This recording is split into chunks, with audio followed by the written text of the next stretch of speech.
Assalamualaikum warahmatullahi wabarakatuh. Kami dari kelompok 8 mata kuliah manajemen pemasaran mau mempresentasikan seputar organisasi pemasaran holistik. Saya Zana Natania, NRP terakhir 135. Bocoran CCTV. Saya Faizu Wafi, NRP terakhir 136. Saya Alvena Kala Sulfa, NRP 140. Outline yang akan kami bahas, yang pertama ada pengelolaan Departemen Pemasaran, kemudian ada hubungan dengan departemen lain mengenai pemasaran holistik, dan yang terakhir ada pemasaran yang bertanggung jawab secara sosial.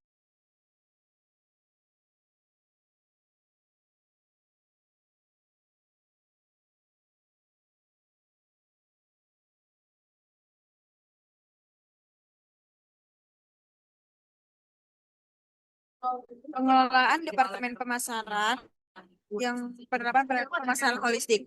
Konsep holistic marketing itu menyatukan semua bagian perusahaan untuk bekerja sama demi menciptakan, mengkomunikasikan, dan memberikan nilai kepada pelanggan. Nah, hal-hal ini mencakup 4 komponen utama. Yang pertama, pemasaran internal. Kemudian pemasaran terpadu, pemasaran relasional, dan yang terakhir pemasaran kinerja. Ada saya tahu Pak, ya 3 tahun ini.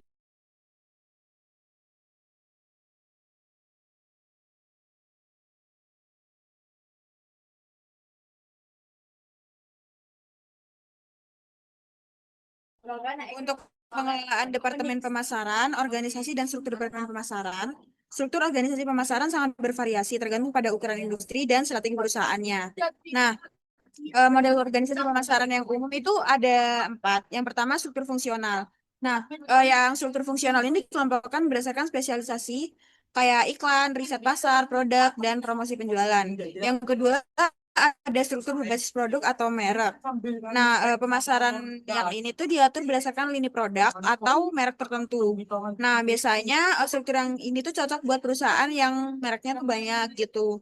Kemudian yang ketiga ada struktur berbasis pelanggan atau pasar. Nah, pemasaran ini tuh dibagi berdasarkan segmen pelanggan, misalnya B2B, B2C, atau pemerintah. Kemudian yang terakhir ada struktur matriks yang menggabungkan 2 atau lebih dimensi. Nah, misalnya produk dan wilayah geografis yang saling melapor satu sama lain.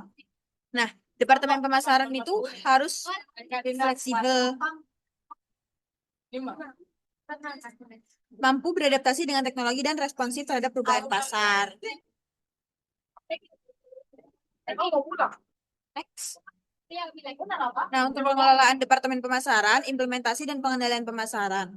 Perencanaan pemasaran harus diikuti oleh implementasi efektif dan kontrol disiplin. Ada 4 jenis kontrol utama. Nah, yang pertama itu ada kontrol rencana tahunan. Buat mengukur pencapaian terhadap target-target tahunan sebuah perusahaan itu dari pemasaran yang sedang dilakukan. Nah, kemudian untuk kontrol profitabilitas. Nah, jadi kayak ngenilai gitu labanya dari segmen, saluran distribusi, produk, dan pelanggan. Nah, untuk yang ketiga, kontrol efisiensi. Buat mengukur efisiensi biaya aktivitas pemasarannya. Kayaknya kayak biaya iklan atau distribusi, pokoknya biaya seputar operasional gitulah. Kemudian yang keempat itu kontrol strategis. Nah, buat mengkaji kembali nih, apakah strategi pemasaran tetap relevan terhadap perubahan eksternal dan internal. Selanjutnya akan dilanjutkan oleh teman saya.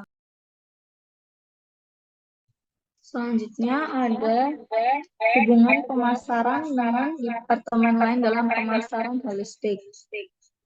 Dalam pemasaran holistik, pemasaran bukan hanya tentang tanggung jawab satu departemen, melainkan tanggung jawab seluruh organisasi. Hal ini membutuhkan kerjasama erat antara pemasaran dan semua fungsi lainnya agar seluruh proses bisnis dapat mendukung pengalaman pelanggan yang unggul. Yang pertama ada hubungan dengan Departemen R&D atau Penelitian dan Pengembangan.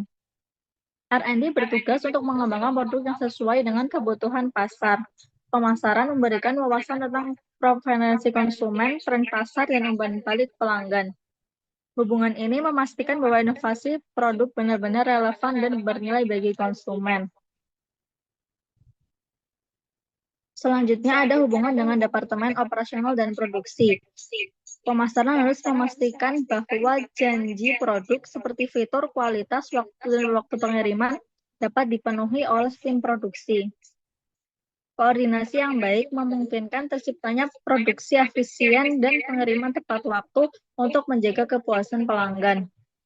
Selanjutnya ada hubungan dengan Departemen Keuangan.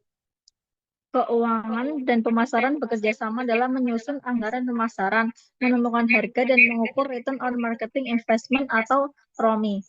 Keuangan juga membantu mengevaluasi profitabilitas segmen pasar, produk, dan kampanye pemasaran. Selanjutnya ada hubungan dengan Departemen Sumber Daya Manusia. Human Resource membantu merekrut dan melatih tim pemasaran serta menanamkan orientasi pelanggan dalam budaya perusahaan. Pemasaran internal bertujuan memastikan semua karyawan memahami pentingnya pelayanan pelanggan dan citra merek. Selanjutnya ada hubungan dengan Departemen Teknologi Informasi. IT memerankan peran penting dalam menyediakan sistem data pelanggan, mengelola platform digital, dan mendukung otomatisasi pemasaran. Kolaborasi ini memungkinkan pemanfaatan database, CRM, dan digital analytics untuk strategi pemasaran yang lebih tepat sasaran.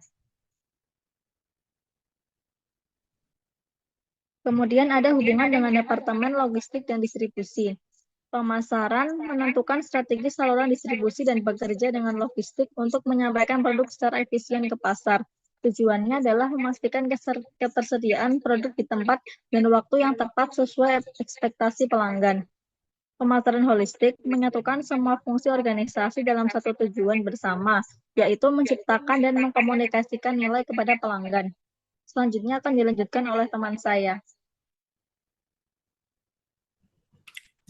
Pemasaran yang bertanggung jawab secara sosial. Definisi dan tujuannya adalah pemasaran yang bertanggung jawab secara sosial adalah praktik pemasaran yang mengintegrasikan nilai-nilai etika, sosial, dan lingkungan ke dalam seluruh strategi, program, dan juga aktivitas pemasaran perusahaannya. Berikut ada tujuan dari pemasaran yang bertanggung jawab secara sosial adalah yang pertama ada melayani kebutuhan pelanggan tanpa mengorbankan kepentingan masyarakat atau lingkungan. Yang kedua ada membangun kepercayaan, reputasi, dan loyalitas jangka panjang dari pelanggan dan pemangku kepentingan lainnya. Dan yang terakhir ada mendukung keberlanjutan perusahaan dan masyarakat secara bersamaan. Next.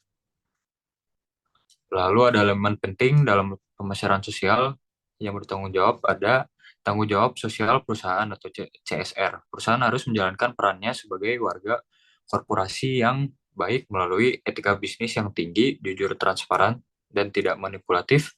Lalu ada kontribusi sosial, seperti program pendidikan, pemberdayaan masyarakat, dan bantuan kemanusiaan. Lalu ada kepedulian lingkungan, seperti efisiensi energi, daur ulang, dan juga pengurangan emisi karbon. Lalu ada cost-related marketing, perusahaan mengaitkan mereknya dengan sesuatu isu sosial atau tujuan tertentu, seperti kampanye anti merokok, kesehatan perempuan, dan pelestarian lingkungan. Contohnya seperti donasi sebagian hasil penjualan untuk kegiatan sosial. Lalu ada social marketing, penerapan prinsip-prinsip pemasaran untuk mendorong perubahan perilaku sosial yang positif, seperti mengurangi konsumsi gula atau rokok, mendorong penggunaan transportasi umum, dan meningkatkan kesadaran akan vaksinasi.